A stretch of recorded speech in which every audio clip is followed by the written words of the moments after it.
पूरी दुनिया का ध्यान लगा था चंद्रयान-3 की ओर। उधर अफ्रीका में भारत ने कर डाला भयंकर खेल। जिस बात का डर चीन को था, वही कर डाला भारत ने। रातों रात 54 देशों पर भारत का दबदबा।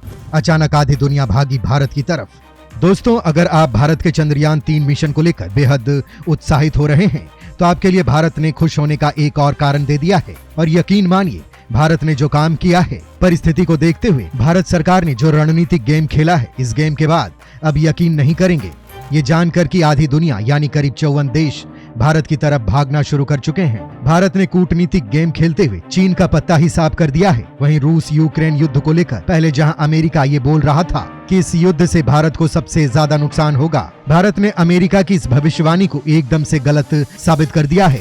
और गलत क्या, पूरी तरह से उल्टा ही कर दिया है। अब भारत को जो फायदा हुआ है, ऐसा भारत के साथ कभी नहीं हुआ है। आपको अभी तक समझ नहीं आ रहा होगा कि हम किसकी बात कर रहे हैं, तो हम आपको पूरा मामला बताते हैं। दरअसल ये मामला जुड़ा है रूस यूक्रेन युद्ध, रूस का हथियार मार्केट और भारत अफ्रीका के 54 देशों से। दरअसल कहानी कुछ इस तरह से है कि हाल ही में अफ्रीका में एक बड़ी घटना घटी, जब रूस ने अफ्रीका महाद्वीप के सभी देशों से ये कहा कि वो अफ्रीका में अब हथियार सप्लाई नहीं करने वाला है। इस घटना के बाद अफ्रीका में बड़ा बवाल मच गया।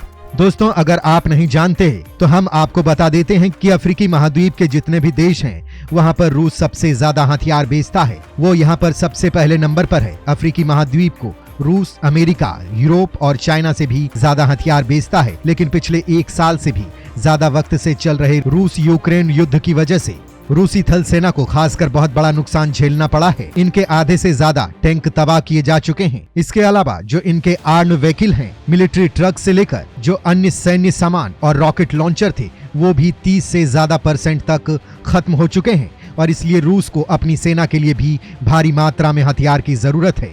और इस समय रूस की तमाम डिफेंस इंडस्ट्री और जितने भी हथियार निर्माता कंपनियां हैं, वो अपने फुल पोटेंशियल पर काम कर रही है ताकि रूसी सेना की जरूरतों को पूरा किया जा सके। और यहाँ पर ये तय मान लीजिए कि रूस यूक्रेन युद्ध जल्द खत्म होने वाला नहीं है।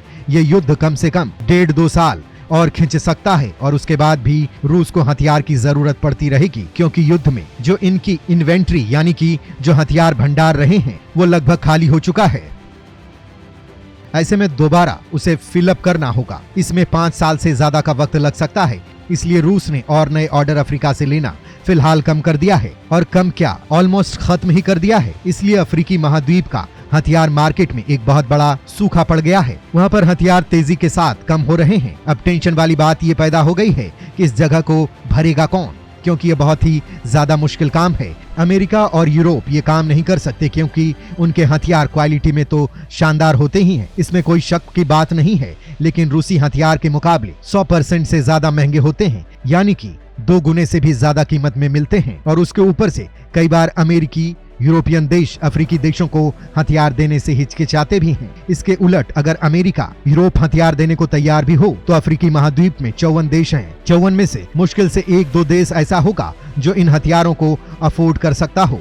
इसके अलावा किसी की भी कंडीशन ऐसी नहीं है जो इन हथियारों को खरीद सके। इसके अलावा इनके पास एक और ऑप्शन है, चाइना का। लेकिन चाइना से पिछले 10 सालों में कई अफ्रीकी देशों ने हथियार खरीदे हैं और जो उनकी कंडीशन हो चुकी है वो देखने लायक है। ये चाइनीज मेड हथियार पूरी तरह से नाकारा हैं, बेकार हैं। कई हथियार तो बिना बात में ही हवा में उड़ते उड़ते गिर जाते हैं, कई खुद ही फट जाते हैं और कई की मेंटेनेंस ऐसी होती है कि खुद चाइनीज इंजीनियर भी उनकी मेंटेनेंस नहीं कर पाते। इसके ऊपर से अफ्रीकी देशों में चीन अपने डेप्ट ट्रैप को लेकर यानी कि कर्ज के जाल को लेकर वैसे कुख्यात हो चुका है। इसकी वजह से कई देश चीन से दूर भाग रहे हैं। इसलिए चीनी हथियार को अफ्रीकी देश नहीं खरीदने वाले।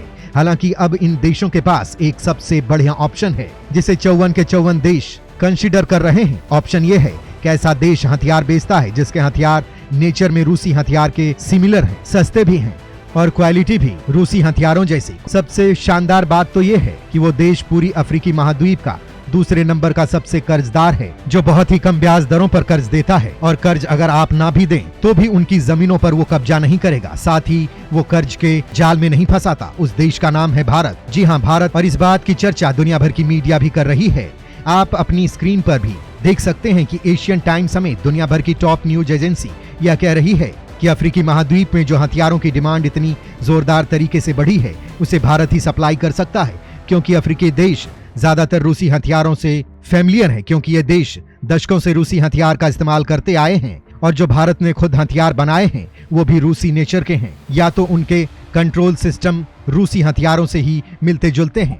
ऐसे में भारत अगर इन अफ्रीकी देशों को हथियार बेचता है तो अफ्रीकी देशों के सैनिकों को कोई नई ट्रेनिंग या नई फैसिलिटी की जरूरत नहीं पड़ेगी जहां पर ये हथियारों को चलाना सीखें, क्योंकि वो ऐसे ही चलाते हैं जैसे कि रूसी हथियार। इसके अलावा जो इनके स्पेयर पार्ट हैं, जो इनकी मेंटेनेंस है, वो भी अल्टीमेट सिमिलर हैं। ऐसे में कोई भी दिक्कत नहीं आएगी। और सबसे बड़ा प्लस पॉइंट यह है कि रूस ने जो पहले हथियार अफ्रीकी देशों को बेचे हैं, इस समय रूस उनकी मेंटेनेंस, उनकी स्पेयर पार्ट भी नहीं कर पा रहा है। लेकिन अगर भारत को ये लोग इनवाइट करते हैं तो भारतीय कंपनियां इन पुराने रूसी हथियारों की सर्विसिंग और मेंटेनेंस भी कर सकती है। इसके ऊपर सबसे बड़ी बात यह है कि 54 दक्षिणी अफ्रीकी देश हैं, इनमें से 30 से ज्यादा ऐसे देश हैं जो इस वक्त इस हालात में नहीं हैं कि नए हथियार खरीद सके, लेकिन युद्ध की कगार पर खड़े हैं। इसलिए भारत इनके लिए बेस्ट ऑप्शन है, क्योंकि भारत इस वक्त अफ्रीका में चीन के बाद सबसे ज्यादा कर्ज बांट रहा है और इसीलिए भारत इन्हें क्रेडिट लाइन के जरिए हथियार लोन पर दे सकता है। भारत इन्हें कर्ज के जाल में भी नहीं फंसाएगा। लेकिन आपका सवाल होगा कि ये बात हमें तो समझ में आ गई, क्या कोई अफ्रीकी देश भारत का कोई स्पेशल हथियार खरीदने को तैयार है भी या नहीं? तो आपको बता दें कि भारत के अर्जुन मेन बैटल टैंक को लेकर अफ्रीका के 2 दर्जन से भी ज्यादा देश इंटरेस्टेड हैं, क्योंकि अफ्रीका में एयरफोर्स का इस्तेमाल ज्यादा नहीं किया जाता है, वहां पर जमीनी लड़ाई लड़ी जाती है।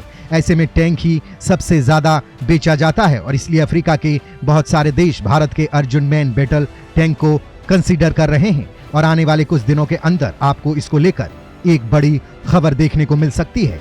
हालांकि आपको इस संबंध में क्या कुछ कहना है, कमेंट में लिखकर जरूर बताइएगा।